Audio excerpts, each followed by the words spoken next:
Great. But they'll be here.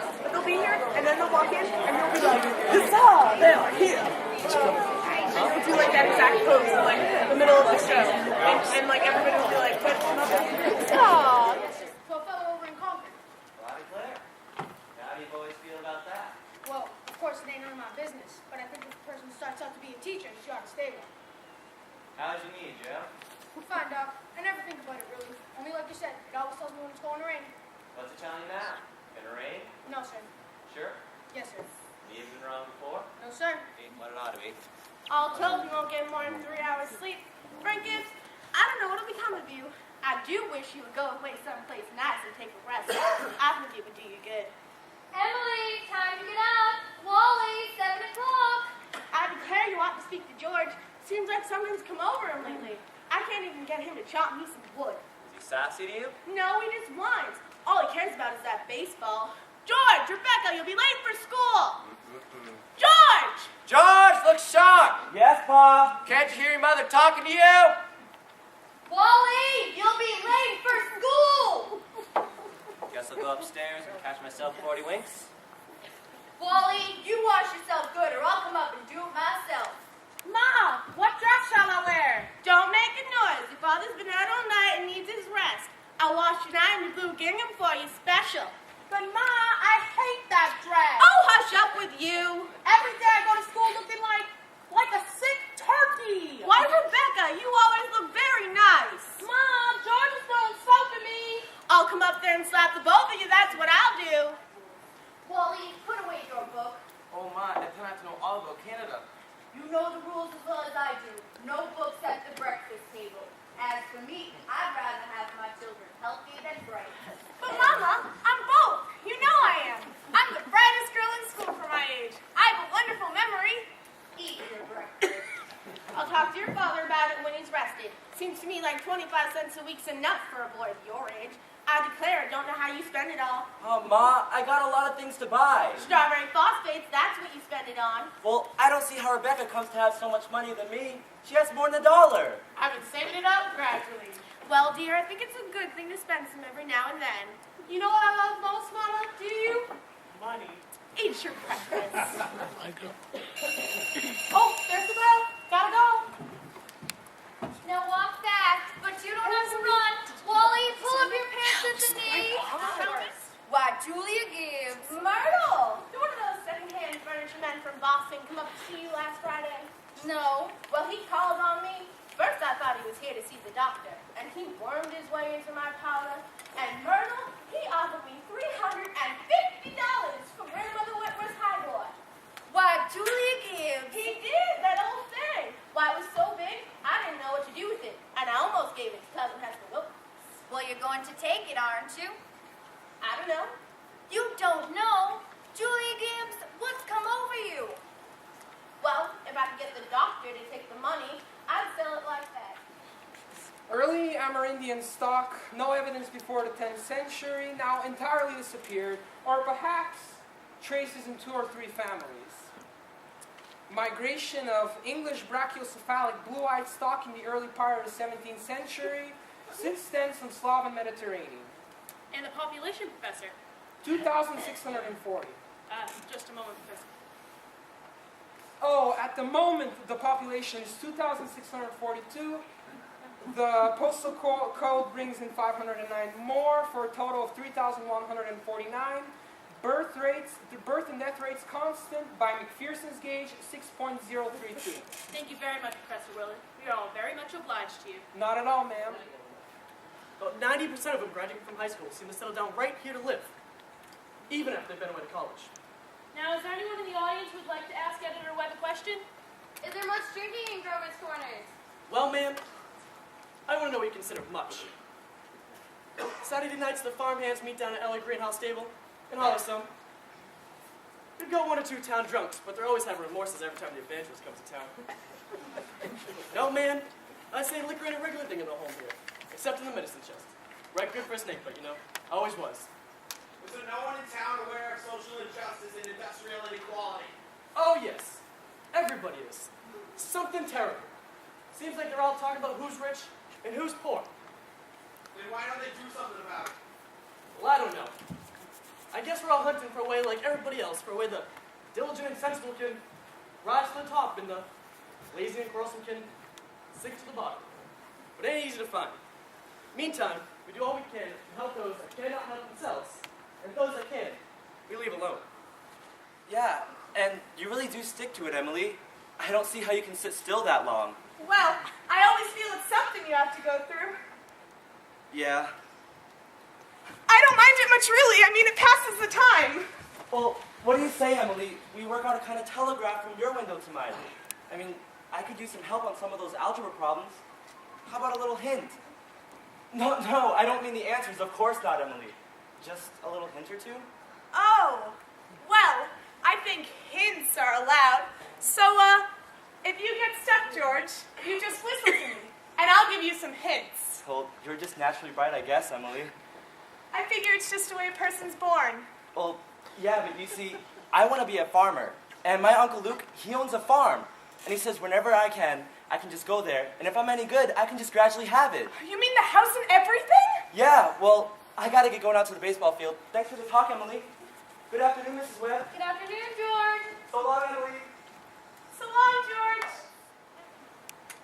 Mama, am I good looking? Yes, of course. Both my children got good features. I'd be ashamed if they hadn't. Mama, that's not what I mean. What I mean is, am I pretty? I have already told you yes. Now stop. You have a nice, young, pretty face. Oh, Mama, you never tell us the truth about anything. I am telling you the truth. Mama, were you pretty? Why, yes, I was, if I do say so myself. I was the prettiest girl in town next to Marnie Cartwright. But Mama, you've got to say something about me.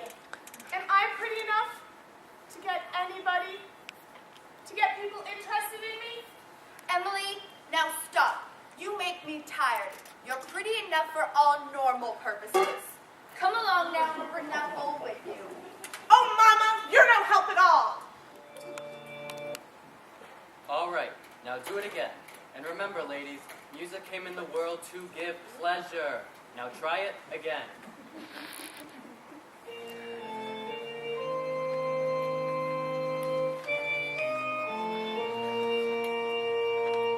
Oh Lord my God, when I in a Softer. wonder, in all the worlds thy hands Softer. have made. Now look here, everybody, get it out of your heads that music's only good when it's done loud. You lead the loudness to the Methodists. You couldn't beat them even if you tried. Now again, tenors. Use your own window. I did, but there's no moon there. George, do you know what I think? I think the moon is getting nearer and nearer, and soon there'll be a big explosion. Oh, Rebecca, you don't know anything. If the moon were getting nearer and nearer, the men that sit on the hills at night with the telescopes would tell us. It would be in all the newspapers. Oh. George, do you think the moon is shining over Canada, South America, and half the whole world? Well, probably is. Morning, Miss Gibb. Good morning, Harry. Too bad about the weather. It's been raining so heavy that maybe it'll clear up. Hopefully, certainly hope it will. How much did you want today? Seems I'm gonna have a house full of relations today, Howie. I'm gonna need 3 milk and 2 cream. 3 milk and 2 cream. My wife says to tell you that we hope they'll be happy. No, they will. Thanks a lot, Howie. Tell your wife I hope she can make it to the wedding. Maybe she can. She'll get there if she can. Morning, Miss Webb. Good morning, Mr. Newsom. I told you 4 quarts of milk, but I hope you can spare me another. Yes, ma'am. 2 cream? Will it start raining again, Howie? Oh, well, just tell Miss Gibbs how it makes her off. My wife says to tell you that we hope they'll be happy. No, they will. Thank you, and thank Miss Newsom for me. We're planning on seeing you at the wedding. Couldn't miss it. Mr. Webb, how old were you when you got married? Well, you see, I'd been away to college, and Mrs. Webb, she wasn't much older than what Emily is now. But you know, age hasn't got much to do with it compared with other things. Well, what were you going to say, Mr. Webb? I don't know. As I gonna say something? You know, George, the other night I was remembering the advice my father gave me when I was getting married. He said, Charles, he said, start right off showing who's boss. Best thing to do is to give an order about something, even if it don't make sense. That way she'll learn to obey. And then he said, never let anything about her irritate you, her conversation, or anything. If it does, just get right up and leave. And oh yes, then he said, never let your wife know about how much money you have. Never. Paul, I don't think I could do that. So I took the opposite of his advice, and I've been happy ever since. They're so expensive. No, Emily. Don't you think of that. We're celebrating our election. Then do you know what else I'm celebrating? No? Well, I'm celebrating because I've got a friend like you. A friend who tells me things that ought to be told me. George, no, please don't think of that. No. It's not true. You're... No, Emily. You stick to it. I'm glad you spoke to me like that. But I'm going to change, Emily. You know I'm going to change. Emily, I'd like to ask you a favor. Yes, George? When I go away to state agriculture school, will you write me a letter once in a while? I certainly will, George. I certainly will. It certainly seems like being away for 3 years, you get out of touch with things. Grover's Corners isn't a very important place when you think of all New Hampshire, but I think it's a very nice place. Well, the day wouldn't come where I wouldn't want to know about our town. I know that's true, Emily. I'll try to make the letters interesting then.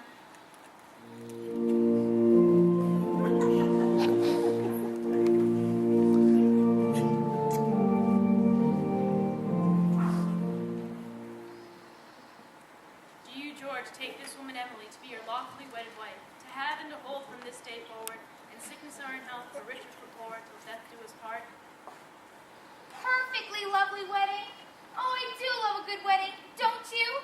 Doesn't she make a lovely bride? I do. And do you, Emily, take this man, George, to be your lawfully wedded husband, to have and to hold from this day forward? Don't know when I've seen such a lovely wedding, but I always cry. I don't know why it is. I always cry. I just like to see young people happy, don't you? Oh, I think it's lovely. I do. I've married 1,000 couples in my day. Do I believe in it? I don't know. Yes, I do. And Mary's End. Millions of them. The go-kart, the Sunday afternoon drives in the Ford, the first rheumatism, the grandchildren, the second rheumatism, the deathbed, the reading of the will.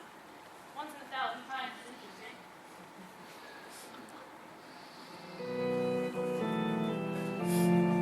Aren't they a lovely couple? Oh, I've never been to such a lovely wedding. I know he'll be happy. I just know it. I always say happiness. That's the important thing. The important thing is to be happy. Papa knew that was my favorite hymn. I wish I had been here a long time. I don't like being new here. Oh, how do you do, Mr. Simpson? How do you do, Emily? Mother Gibbs, we turned that barn into just the best place you ever saw. Thought of you the whole time. We wanted to show you the new barn and the long cement drinking fountain. We bought that out of the money you left us. I did. Why, Mother Gibbs, don't you remember? It was over $350. Yes, Emily. Well, there's a patent device on this here drinking fountain so that it never overflows. And it never sinks below a certain mark they have there. It's fine.